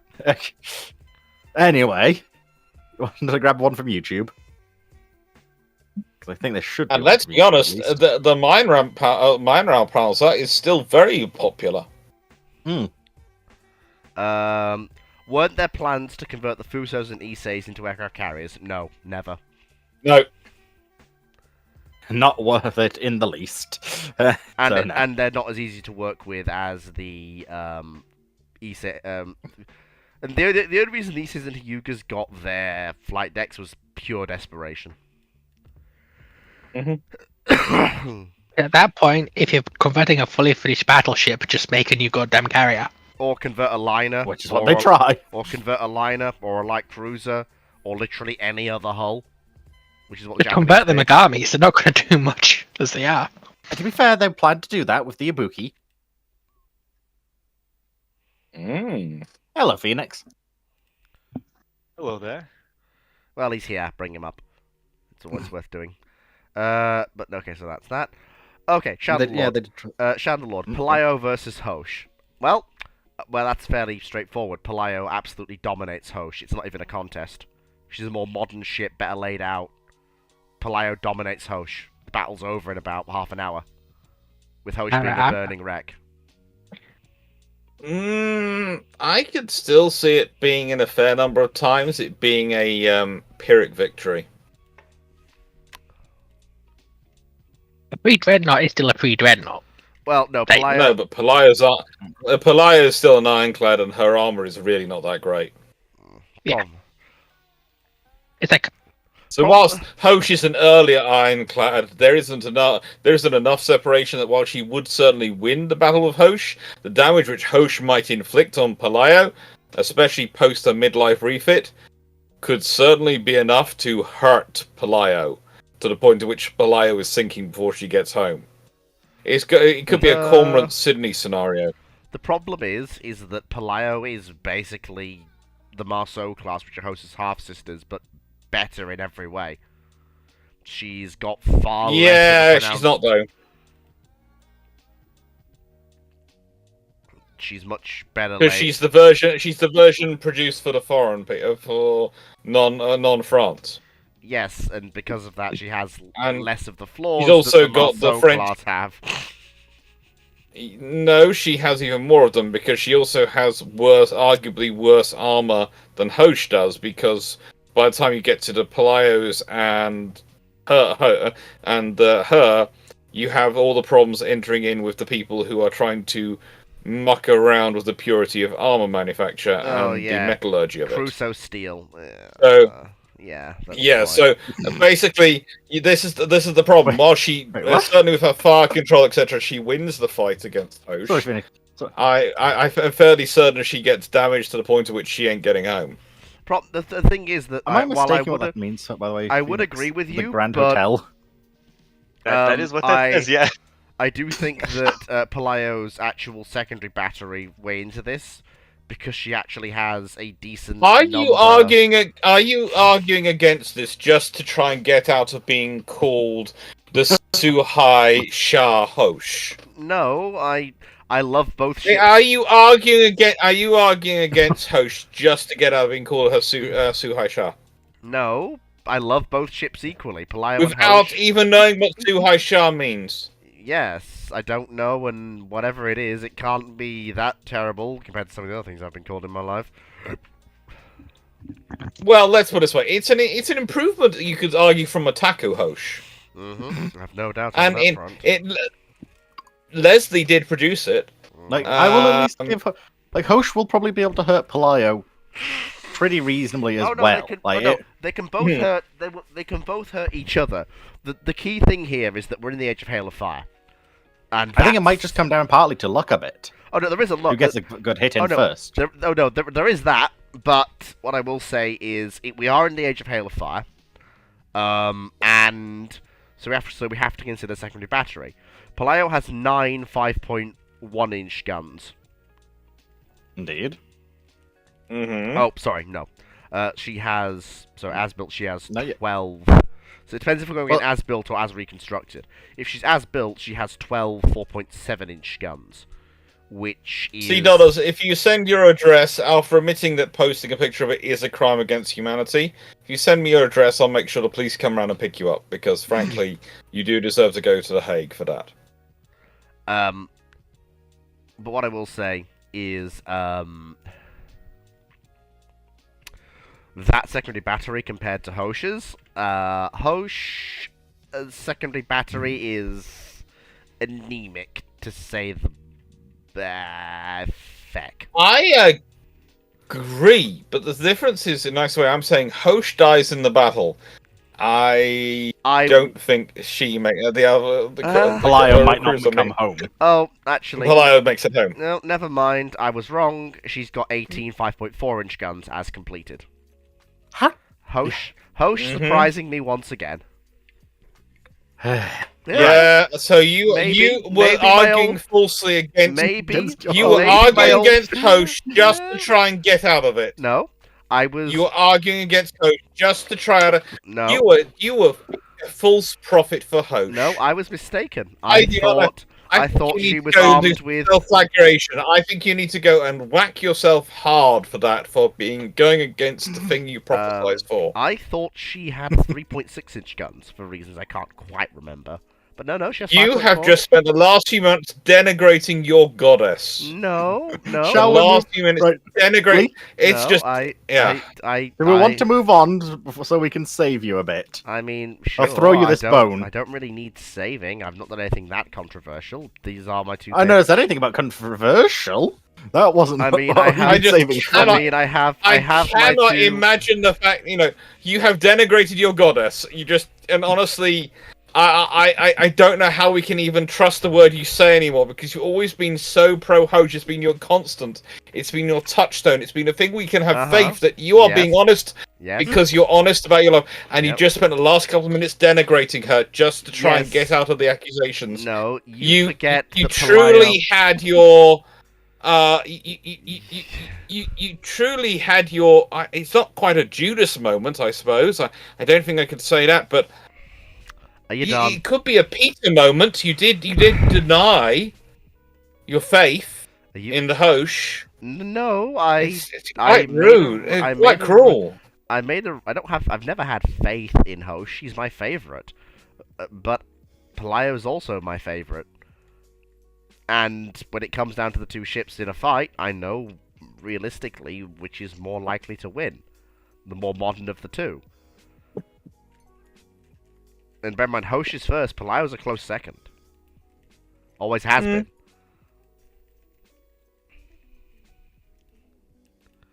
I'm still shocked. Remain shocked. No, we have to take this as a sign of his faith in Hosh. Because he's got that much faith, he's becoming French and getting a mistress. Fleet's a heretic. Therefore, his faith in her is strong. Oh, God. What is this, a low logic? Anyway, yes, Ryan next. McHugh asks on YouTube, does USS Samuel B. Roberts, after stumbling into a strange time warp, single-handedly best both fleets at Trafalgar? She has the capability to. She just has to conserve her ammunition and be very conservative. So basically, she's got to stay just out of cannonball range and put single 5-inch rounds into frigates and torpedoes into ships of the line where she can. Because she only needs a single 5-inch HE round to kill a ship of the line. Because she can just aim it carefully and put it right into the ship's magazine. Oh, that was a lot of wooden kindling. Remind me, what's the effective range for a cannon at Trafalgar against a high-speed target like a... Well, I say relatively high speed because this thing can sprint at like 24 knots. Oh, yeah. If she doesn't want to get hit, she just doesn't. What I'm driving at is she also has a bunch of 40mm Oh, cannons yeah, that are she not does. going to do fantastic things to whatever she shoots at. So I mean, heck, the Orlicans are going to have a field day clearing the decks of the enemy ships if she wants to really get close. The torpedoes probably will be able to be set so that they don't run too deep, Moe. Against the ship of the Well, line... at that point, they might just have them surface running. Against the ship of the line, she can absolutely score hits. Hello. just have to hope that they are Would a depth charge as opposed to magnetic. yeah, true. Why do we get a feeling Clark's about to throw a logic bomb at you? I'm not saying that she can't be hurt. Her captain just has to be not quite smart and get himself caught either between a bunch of ships of the line or, for some daft reason, let himself be disabled and boarded. Because at that point, he's dead. Alright then, Alex, what is the thought process? No, it's just such an easy fight. It's just, yeah. It's not even a question, realistically. But yes. It's basically how many ammunition 5-inch consumption. rounds basically would it take King to go Baby through a versus monster? hydrogen bomb. Like, It's a case of you're talking about how many 5-inch rounds, but you'll forget. Just remember, they have gunpowder stored inside the ship. So one 5-inch round going into the gunpowder store. Yep, that's what I and said. let's be honest, they're roughly in the center of the ship. They're all going to go boom. Mm-hmm. It's just, yeah. Or a 40mm tracer. Yeah. Yeah. But that So- might not have the penetrative power to go through that much oak. And And if anyone wants an example of what happens when you hit wooden ships with explosive shot, just look at the Japanese Civil War around Meiji. Mm. Because that's a very good examples of why you don't use wooden ships in the Sphere Age. Alright, so a John C. Butler would have 325 rounds per gun, so that's 650 rounds total for the 5-inch. There we go. Oh, fuck. Not again. What's wrong? Oh, boy. Here What we have you go done? again. Bleed? Okay, well, words? The nosebleed's back for the 3rd time today. Whoopee. Don't get Are you around. sure you're okay? Yes, I'm fine. It's just one of those colds that leads to nosebleeds every now and then. It's fine. It You know, most happens. colds don't lead to nosebleeds, but It's No. no, Moe, it's Unless quite we- wet. It's quite wet at the No, moment because it's- we've just had a storm hit. I've been having this conversation with another gentleman as well of the History Circle. And by the way, if you've got nosebleeds and other things, you think you've got a cold, please go get it checked out with a doctor. Oh, it's all right. I actually did get it. I've got thin walls in my nose, so if I blow my nose too hard, it causes them to burst every now and then. It's all right. I have had it checked Okay. out. It's not. Just a make sure you problem. don't need any historical documents. No, it's fine. It's hard to get blood out of I've those. got a tissue up my nose. It's fine. It's fine, genuinely. Have you got any You of the all-in-one tablets? Well, all in one tablet. No, not on me. I'm afraid. Because those, if you take those, they reduce the amount of sneezing. It does take you longer to get over the cold, but it reduces the amount of sneezing, so you won't damage your nose as much. So you won't you'll cut down the blood loss and nosebleeds. Yeah. No, it's not sneezing that's doing it. It's when I'm actually blowing it. It's just actually. Yes, but the thing is, it stops the. Yeah, get them the all-in-ones. Oh, what are they? Yeah, honestly, Gorbian, that's quite funny. Fu has the flu. Yes, Fu Yes. has the flu. Yeah, Lemsip all-in-ones. They're the better ones. You can get Beecher as well, but the Lemsip all-in-ones are the best tablets to take. They'll reduce it, so you won't get the same build-up in your nose because they've got these injections and the things. So you don't have to keep blowing your nose, and you don't get used to so many nosebleeds. Oh, Lemsip all in ones. Oh, I've had some of those. The tablets Yeah, or the drink. the tablets. That's good. Are you having the full dose you're supposed to have daily? Yes, I'm literally a couple of minutes away from my next one. Good. Have them early. If you're having a nosebleed, have them early. Yeah. And we'll answer the next question. What is the next question anyway? I believe it should be from Gunnery Officer. Mm, Or is it a YouTube one now? Or... No, because we just answered the YouTube one. Yeah, it's a gunner officer one. Yeah. Question 4. Oh, Do and you think Phoenix is the here. ha- This is a good one for him to answer. Do you think HIMARS is a downgrade from the M270 since the latter has a larger payload? Well, it really depends on what you're trying to do with your rocket artillery, right? I mean, so when you're talking about, say, tracked vehicles versus wheeled vehicles for this kind of stuff, there's different aspects of mobility you're getting out of them. So it's why some nations actually opt for both systems. Because, a track system is going to give you better mobility over rougher terrain. But HIMARS gives you fantastic mobility anywhere that's, obviously anything that's paved or actual proper roads and such. So it really depends on how you're using the vehicles. Obviously Ukraine has been a very pertinent example. I mean, the Ukrainians have done all kinds of hit and runs of just go somewhere quickly, fire off some GMLRS, get the hell out of there before the Russians can counter battery them. So the other bonus about HIMARS is it is in production actively, which is very helpful, unlike M270, which is, it's kind of a case of you have to find the actual vehicles wherever you can if you want to have more of them and upgrade them. But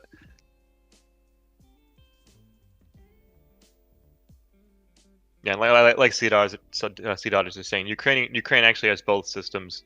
The Italians are actually doing the same thing. They had M270s. They gave some to the Ukrainians, but they're getting HIMARS to complement their M270 fleet that they're doing upgrades on. And then France is going to pay an awful lot of money to develop their own system at home. that only they are buying, and they're not buying many of them. But it's going to be a French system, so joy of joy. Classic France. They pay a lot for the value of strategic autonomy. Hmm. That's what they place a premium on. And the interesting thing is the amount of people who turn around and go, well, they get better value for money than the British do on the British spending. And you sit there and go, that's because their defense spending isn't all included in the defense budget. In that there's a lot of other government subsidies which go to those companies, which help pay towards the cost of those programs. I'd In also order to add keep them going and keep them viable. Yeah, I'd also add that, a lot of people don't realize that there are substantial gaps in the French military compared to the British military. Probably above all is enablers and strategic lift. I mean, the UK has a lot more heavy lift aircraft than the French do. If you look at the size, in terms of their navies, the size of their support fleets, replenishment fleets, the RFA blows the French navy's support fleet out of the water. In terms of ships, not in terms of operational vessels at the moment. Well, that's true, yeah. Sadly enough. Oh, it's not Yeah, Luigi. that's It's a not whole Luigi topic edition. itself, but yeah, I mean, to be fair, the French are renewing their replenishment tankers finally. But another aspect would also be just the fact that the French surface fleet is kind of under strength in a lot of ways. I mean, their air defense capacity is very, very limited compared to, say, the British. You have 6 Type 45s, where the French only have 2 equivalent ships, and their only way to make up those numbers have been, trying to turn frigates into more capable air warfare platforms, because they just did not get the number they wanted to, and they're not going to get the budget to have more capable surface combatants anytime soon. No. But They're in trouble. Poor Luigi there, Sierra.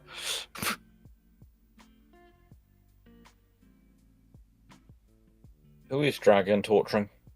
No, it's just what Sierra put in the chat. He's been asking for a while, why is today a Luigi edition? And then just posting, reading the book that instantly kills you from Luigi's Mansion 3.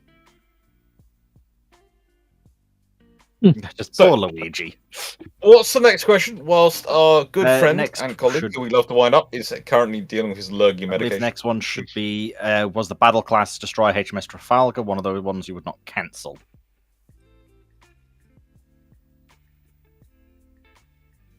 I would That's prefer nice. not to. I would prefer to being completed. Yes, in the nicest way.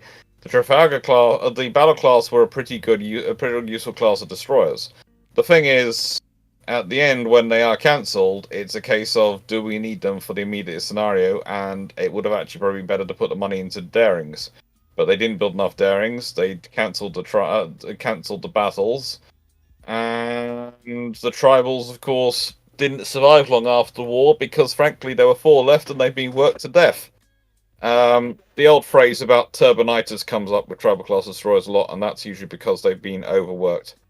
It's one of their things. Their turbines, they're one of the destroyers which spends the most destroyer class in the Royal Navy, which on average spends the most time of their war going around at top speed rather than the cruising speed. And ships are designed to go around and spend a long time at their cruising speed and then do bursts at their top speed, not spend their whole time at their top speed.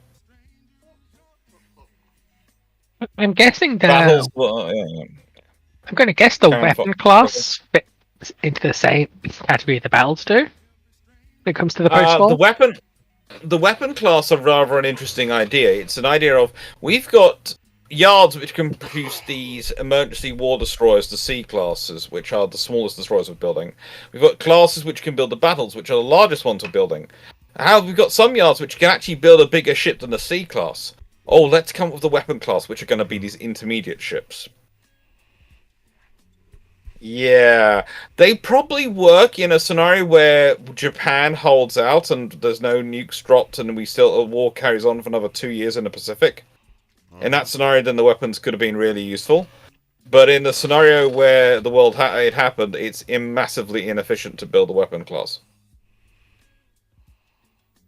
Those resources should either be concentrated into the battles or they should have been concentrated into the seas. Seems fleet is alive once again.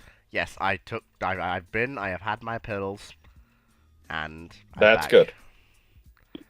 Got my hot water bottle, I got my blanket, and I've got my scarf on. Like, if you could see me, like, you would just be amazed. In fact, Unlike- And I'm going to say now, while the good thing about these questions being all being nicely put together and nicely being listed out, the really good thing about these questions being having all that is they can be stored for next week. So if we decide to finish at 9 o'clock because you need to go to bed Oh, yeah, and we go are to some definitely- rest, we we are can do, and we can do definitely- them at 9 o'clock. we are definitely finishing at 9 o'clock. Absolutely. Okay, very good. No, don't worry, Fleet. You've got plenty of questions, including like 10 about Trafalgar. Oh yeah, don't worry. I mean, obviously, Admittedly, That's most good. of them I are mean, to be what fair- if X Fleet was at Trafalgar, or I'm- what if Trafalgar Fleet I was mean- at X. But hey, to be fair, Dr. Clark, it's not so much saving for next week; it's saving for Friday, because I'm Yeah. working through the backlog on Fridays now. Very good. but you ran away last Friday. Yes, because You I actively I ran away. was Paid tired. Hood's role, I where was Hood was tired. also busy. I So was, which ended up me and Foxo just sort of getting going. I guess we're in charge now. I was tired. Yes, you were. Yeah, it was amusing. And you did a good job. And people are calling you out, Fleet, because you immediately went to go play Black Ice. You were tired, and then went to play one of the most intensive Hoy mods there is. Yes, because I wanted to relax, because I had a very long week. Anyway, Yeah, you reminded me. I have to play. I'm playing Frostpunk tonight on Twitch. Oh, I good keep way to missing those torture your soul. I've been trying to set up so my Twitch actually alerts me when, people I want to watch to do stuff. No, it's just not wanting to do so. So next should I think be from Gunnery Officer, if I'm correct. Which would be question 5. Do you think the M10 Booker, in terms of overall combat, like armor, firepower, fire control systems, than the Kaplan tank? Also, would you take M551 over Scorpion as your light tank? What is this? Where are we? This would be a Discord. Mm-hmm. I'll be. No, I will not take the Sheridan over Scorpion as my light tank. Well, first of all, calling the Scorpion a true light. It's the Scorpion's in this weird place where it's more of a. It both is and is not a light tank in the same frame. It's like Scorpion and Scimitar are in this weird place where they don't. Because, like, the whole point of a light tank is that it should have the armor to resist some form, most of small arms fire and HMG fire and perhaps autocannon. I mean, Scor- the Scorpion resist does 50. 2 out of 3. It resists Scorpion 50. resists 50, HVAP 50. Yes, only frontally, though. A light tank should ideally be able to resist HMG fire frontally and sides. I'm not saying the Scorpion is a bad vehicle. If that- It's not. Yeah, I'm always pointing out, if that's the case, then the Chaffee ain't a light tank. And the Sheridan, which is, if I remember correctly, made of aluminium. Like, I will Nor the point Yeah, walkables it's an are. aluminium hull. Is no. Hey, I will point out that I at no point said any of these vehicles were bad. I'm just saying the Scorpion for me is in this weird place where it's a fantastic. Yeah, but I think it's a fantastic bit of the kit, trouble and is- I will absolutely have it over Sheridan. the trouble is the Cold War does not really produce a lot of very good light tanks because the air mobility requirement basically kills a lot of those things. You need almost armor as a modular asset you attach onto it to give it the armor to the quality you're requiring. But the thing is, the vehicles, especially the Scorpions, and this is the main reason I picked the Scorpion over the Sheridan, is the Scorpion is a lot lower down than the Sheridan. So you are more likely to be able to hide and scoot and shoot in the Scorpion than the Sheridan, which is... It's a big for doing its role, honestly, to my mind. Mm-hmm. Just a tad. I like pugnacious designs, and so I like the look of the Sheridan. I just wouldn't like to be in combat with it because it reminds me too much of the Sherman, to be honest. I mean, that 152 round does wreck things when it hits it. Except, especially with the Shillelagh, it's 50-50 will it wreck you instead of the enemy? Especially Yes. the Shillelagh.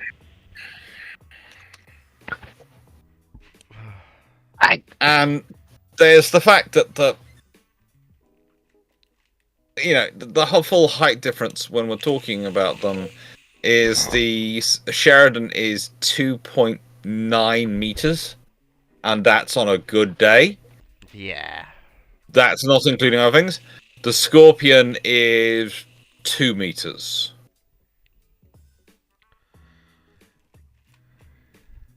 That's a difference in your height. That's a big difference in what you can hide behind. Hmm. You can hide a Scorpion behind a van. I mean, yeah. I mean, the Scorpion. To be fair, potentially you could probably hide a Scorpion in a van. Yes, if it's a big enough truck, you can probably do that. There again, a big enough truck, you could probably hide a Sheridan in as well. If you had one of those big Pickford's removal trucks, you could probably... I mean, what are Let's we? see, a Sheridan is... How wide is a Sheridan from memory? Width, 2.8 meters. How wide is a Pickford's lorry? I mean, what? What are we? Spectrum? Are we hiding Scorpions under parking garages inside of log cabins and like? No, I tell a lie. You cannot. You could not fit a Sheridan in a Pickford's lorry. It's a lorry is only 2.55 meters wide, whereas a Sheridan is fatter than a lorry. And yes, we are light tanks. The purpose of them in reconnaissance, and as I've always said, and always been explained to me, so I've always passed on the same teaching. If you have to fight for information, you reveal you know that information. You never want to fight for information because that tells the enemy what you know. You want to be able to get information in and out without being seen. So a light tank these days are basically your reconnaissance leads. If you're fighting for information as a reconnaissance lead vehicle, you're revealing what you know. Yeah. Of course. And if Now, you're if you can stand off and use drones and things like that, and you're basically a combat vehicle which is designed to get the drone launchers and drone operators to within an area where they can discreetly control the drones to do the reconnaissance, then you can go for a very different shape than if you're a vehicle which is doing the reconnaissance yourself. Yep.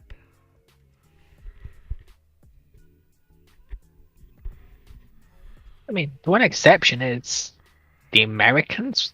Is it the American cavalry who use Bradleys for it? If I remember correctly. Well, yeah, the Bradley. Yes, Scout but the thing. Bradley is... How do I put this politely? The Bradley is one of those vehicles which has had everything tucked on it and is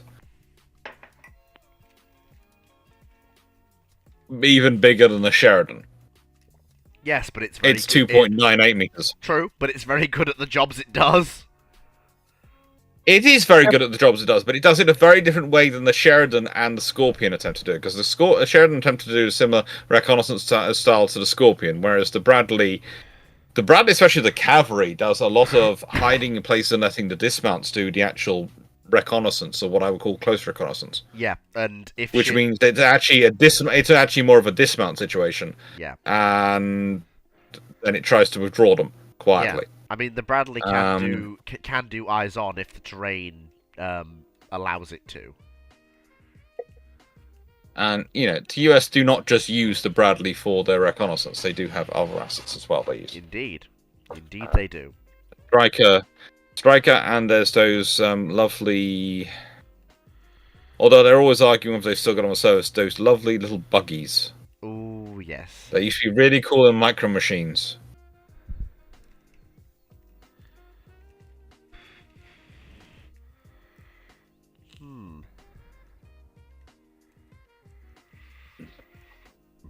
Very true. The current question, Wesley, I think, is changing. I I think that's pretty well answered there. That was the So- booker. So next is a YouTube question. Yep. Knight6831 asks, was the battle class destroyer HMS Trafalgar one of those ships that you could not cancel? We've already done. Oh, okay.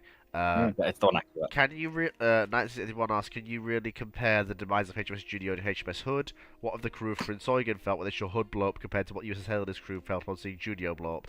I don't really think you can. They're two entirely different things. Like, anyone trying to is being a little bit silly, because one ship sinking can't really be compared to another. It's a bit weird. Also, No, probably seeing Hood blow up, I feel kind of probably would be more impactful, at least to the British sailors, than perhaps the Junior, because Hood was the pride of the British fleet.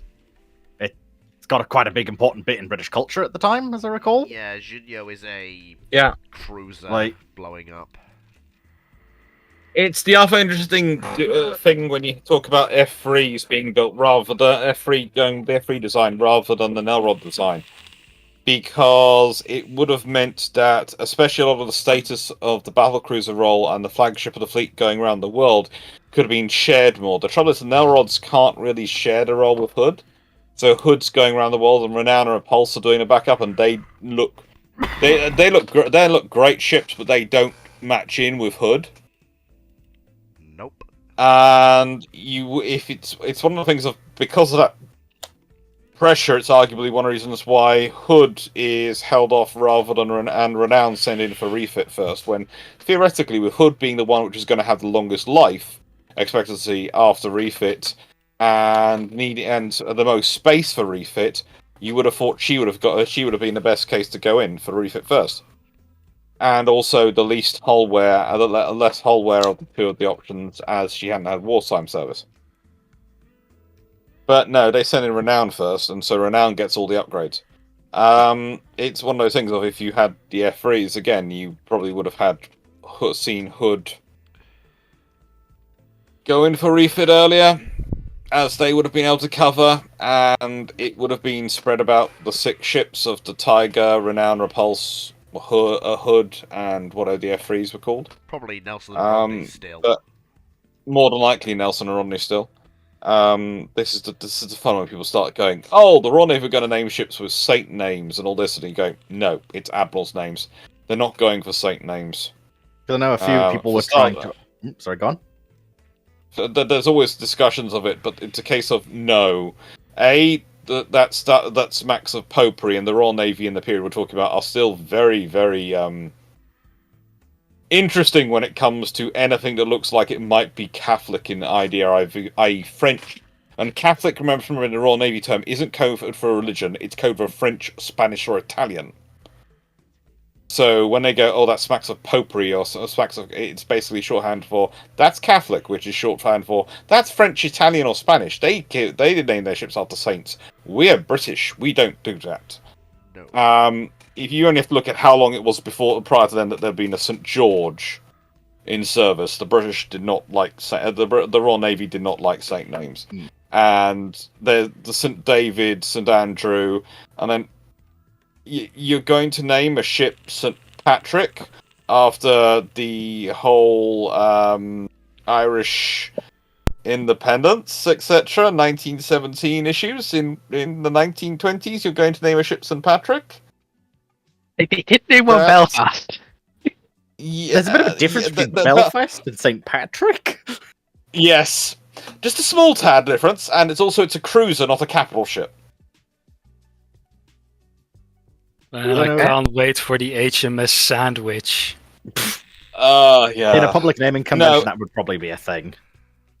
Yes, and they could go with it. But the Royal Navy admirals come quite regularly, and admirals were sort of the names they were looking at for these things. And you only have to look at the admiral class and the names where they come from, and Nelson appearing, etc. Yeah. I know for a while some people were saying, oh, they would have been named after Arthurian mythology, was a thing that went around for a bit, but on the internet. Yeah, it went around on the internet, but then you look at the Royal Navy at that time when they're naming ships. They're more likely to name for Greek mythology than Arthurian mythology. Yeah. Arthurian mythology is very base and very, it's very uncultured. Greek mythology is cultured. Yep. But actually, if I often think it's like when we're talking about the G-freeze and the N-freeze approach of what they would have been named, I'm always tempted to say the G-freeze would have been just in the continuation of the admirals. That's more than likely what they're going to get. The N-freeze, well, if they're going to get anything which breaks from the admiral theme, which the Royal Navy's been getting into, they might go back to Dreadnought. Because if you think about it, when you're talking about the first 18-inch battleship, the next generation of super battleship, the next thing that's going to set the world on fire as far as the British are concerned, Returning to Dreadnought when you've just got rid of Dreadnought makes sense. Always a good one. You reckon they would have returned to qualities for the battle cruisers? I think quotation marks. And then, and then gone with the admirals for the battleships again. No, admirals for the battle cruisers, the G3s, and the Dreadnought, and those sort of things for the battleships. Because if you look again through the Royal Navy through history, there's often those names turn up quite a bit. They have a sort of favourite roster of about 30 to 35 sort of names for capital ships that I like looking to at go you, through. Revenge. With how many Revenge, Queen Elizabeth, Dreadnought herself as a name comes up a fair now. Warspite, the Bellerophon even does quite well. Hood's less so. That's one of the admiral ones. Yep. I want to say Royal Oak's one they like using a fair bit. Yeah, 8 ships named Royal Oak. But the joke is when they're naming Anson and Hal, they're going, oh yeah, we're just dusting off the name. The notes in the things are basically they dusted off the naming jackets. Now Anson and Hal, you look and go, what ships were supposed to be called Anson and Hal, and you go back and you can find them and you go, okay, yeah. So basically, yeah, I'm fairly certain the G3s would have been continuation of the Admiral's name, and let's be honest, Nelson would have been a very good name for a G3. Rodney comes from the Admirals. There was going to be one of the Admirals was going to be called Rodney, and Nelson would have been a very good name to start off the G3s because that's going to be a name you could send around. Well, this is the other reason why the British tend to go with Admiral names rather than Saint names, because what scares people around the world when they turn up for the Royal Navy? What's scarier, St. George or Nelson? Yeah. Well, if you're Russian, It's St. Nelson. Javelin, but It's basically for the Royal Navy. It's to go with the admirals. Go with the admirals. That's the scarier. That's the name which is going to give us the most impact on the status of the ship. I mean, St. Patrick and St. George would be pretty scary if you were a dragon. True, yes. They're things I would need to be more concerned about. But as said, St. Patrick comes with all sorts of political issues for the Royal Navy. And St. George, if you look at the ships they've named St. George historically, you find there's a sort of theme going on. Because there was there had been a first rate, 120 gun in 1840, and then they hadn't built another ship named St. George till 1892, which was an Edgar-class cruiser, which was scrapped in 1920. It gets even worse once you search things like HMS St. Andrew. If you want to look up that name in Royal Navy history, you will find that there was one in 1596, one in 1622, and one in 1670. There wasn't one after that. Yeah. And this is the problem. Once you start sort of looking into it, going, oh, they would have got no. It was just not. I have to admit, wouldn't have mind seeing some more Arthurian mythos name in it, but I wouldn't mind it. But yeah, when did the Royal Navy bring up the Arthurian myths? Well, think about when they brought them out. Oh, which were the ships which were named after Arthurian mythology? Oof. They actually have me thinking there, honestly. I think Landing ships and logistics are made most famous by the Falklands War and their losses, and the reason that comes up is that's linking with the army operations, and that's usually when the Royal Navy does invoke Arthurian myths when they want to work when they're building vessels which work with the army. Yeah.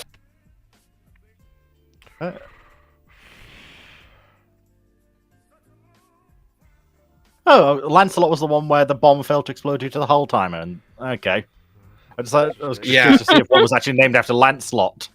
And and then there's Sir Galahad, which is a whole lot of issues, and Sir Tristan as well. Wow. Honestly, Lancelot had quite a service history. United Kingdom, then to South Africa, then to Singapore, and then to a different part of Singapore. Yep. Hey. Where's the next Oh, question? really, Big Rock? Scrolling back up the list. Which I think should now be a Discord. Must admit, I do hate what the Americans have done to St. Patrick. Yep, that doesn't. If I'm correct, the next one should be what if Jutland turns into Trafalgar, as in full melee? Well, yeah. Trafalgar with torpedoes? Royal Navy destroyers are what wins it, but it's going to be an absolute massacre on both sides. Yep, basically. But the Royal Navy's coming with, and this is the thing. Royal Navy's coming with a lot more cruisers and destroyers than the Germans have. Yep. Because the Germans have basically sacrificed their destroyer build and their cruiser build to build their battleships and battle cruisers. And it Because costs. and again, this is the thing, is the reason they're doing the sacrifice is because they're always trying to keep the funding at a level at which the army doesn't just basically cut off funding. Because the one thing the Kaiserliche Marine cannot win a fight with is the Wehr on fighting on funding. And if the other basically go, we want you've gone over it, you're gone, you've lost. That basically occurs Yep. in 1912 when the Navy is forced to back off. No, that's Queen Elizabeth class, which basically raises the cost of battleships to such an extent that they have to ask for more money, and that's when they get into a political fight. And that's why the Royal Navy organised the Queen Elizabeth class, because basically the Royal Navy realised that if they pushed the expense up enough, that were going to cause that fight. Yep. Because the Germans, when they did it with the Orion class, the Germans then sacrificed their cruiser construction. And pretty much from that point on, the newest cruisers which are in the German Navy and the Kaiserliche Marine in World War One are ones which are ordered for the Russian Navy. Yep. They're not the ones they order themselves. And basically, the British go, okay, we push them off. Let's then work it out. See if it's working. No, it's not done it. Okay, jump higher. And the next the fact is, it coincides with the tech race for the Americans, etc., as to how they define how they're going to do it. But the other cost escalation they could have done is if they didn't need to do the gun race. If they went in the gun race with the Americans and the Japanese and the Italians, they'd have gone for a speed race. And that's why nice document. Yeah, that's basically it. I think it's just posted a very nice little cost diagram. But yeah, of the various cost classes. escalation. Yeah, the fact that we're talking ships, they go up they do go up a fair amount in price, but you also have to remember the advantage the British have is because of their larger infrastructure and industry. It actually costs them less to build a ship than the Germans do, especially when you consider where are the Germans having to buy a lot of their turbines from. Yep. Britain. Whose Just- licenses are A those? lot of the Germans are having to pay a lot of import duties and taxes on buying stuff from the UK They to outfit really to their are. capital ships. They really are. Yeah. I actually find it okay, interesting that the Revenge are so similar price point wise to the Queen Elizabeths. Yeah, it's like Oh yes, the idea that the cheap option is absolutely twaddle. Yeah. Inflation and the reality of it, and the reality of building their armor fit means they're not going to. Basically, the Revenges have an improved armor fit. The Queen Elizabeths have the improved engine fit, so that's where the cost goes. And that's also one of the reasons why the Revenges are to an extent improved, more sort of Iron Dukes in some regards. Yep. Curious why Malaya was like 500,000 more than the others in the class. The yard she's built in. Yeah, Right. that would make sense. Right. So that's a lot of I- difference, but if we could wrap this Yeah. up, because Yep. I Calling it. basically my nose is for collapsing. No, I'm not. Yes, it is nearly 9 o'clock, and yes. Yeah, you I'm, do I understand. funny thing, the rest of me's fine, but my nose has decided no more breathing through nostrils. That's Yeah, apparently we've been able to tell for a while that's that that's apparently a privilege I no longer possess.